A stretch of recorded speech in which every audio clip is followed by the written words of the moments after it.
ಎಲ್ಲರಿಗೂ ನಮಸ್ಕಾರ.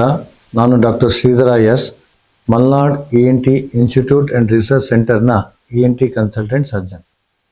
ನಮಗೆಲ್ಲ ಗೊತ್ತಿರೋ ಹಾಗೆ ಈಗ ಚಳಿಗಾಲದಲ್ಲಿ ಒಂದೆರಡು ಮೂರು ಪ್ರಾಬ್ಲಮ್ಮು ನಾವು ನೋಡ್ತೀವಿ. ಒಂದು, ಮಕ್ಕಳಿಗೆ ಪದೇ ಪದೇ ಶೀತ ಆಗಿ ಮೂಗ್ ಬ್ಲಾಕ್ ಆಗಿ ಕಿವಿ ಮೇಲೆ ತೊಂದರೆ ಆಗುವಂಥದ್ದು, ಅದಕ್ಕೆ ಅಕ್ಯೂಟ್ ಸಪರೇಟಿವ್ ಓಟೈಟಿಸ್ ಮೀಡಿಯಾ ಅಂತ ಹೇಳ್ತೀವಿ.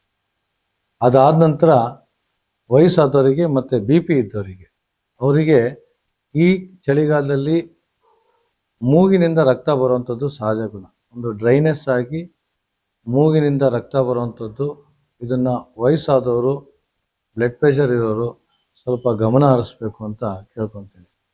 ನಂತರ ಚಳಿಗಾಲದಲ್ಲಿ ಪದೇ ಪದೇ ಗಂಟ್ಲು ನೋವು, ನೆಗಡಿ, ಶೀತ ಇವೆಲ್ಲವೂ ಆಗುವಂಥದ್ದು ಇರುತ್ತದೆ. ಸಾರ್ವಜನಿಕರು ಚಳಿಗಾಲದಲ್ಲಿ ತಮ್ಮ ಆರೋಗ್ಯವನ್ನು ಕಾಪಾಡ್ಕೋಬೇಕು, ರುಚಿಯಾದ ಆಹಾರವನ್ನು ಸೇವಿಸಬೇಕು. ಚಳಿಯಿಂದ ಆದಷ್ಟು ಯಾರಿಗೆ ಚಳಿಯಿಂದ ಆಗಲ್ಲ, ಚಳಿಗೆ ತಡ್ಕೊಳ್ಳೋಂಥ ವಸ್ತುಗಳು, ಕ್ಯಾಪ್ ಇರ್ಬೋದು ಅಥವಾ ಸ್ವೆಟರ್ ಇರ್ಬೋದು, ಅದನ್ನು ಧರಿಸ್ಕೋಬೇಕು. ನಮ್ಮ ಆರೋಗ್ಯ ಪಾಲನೆ ಮಾಡ್ಕೋಬೇಕು.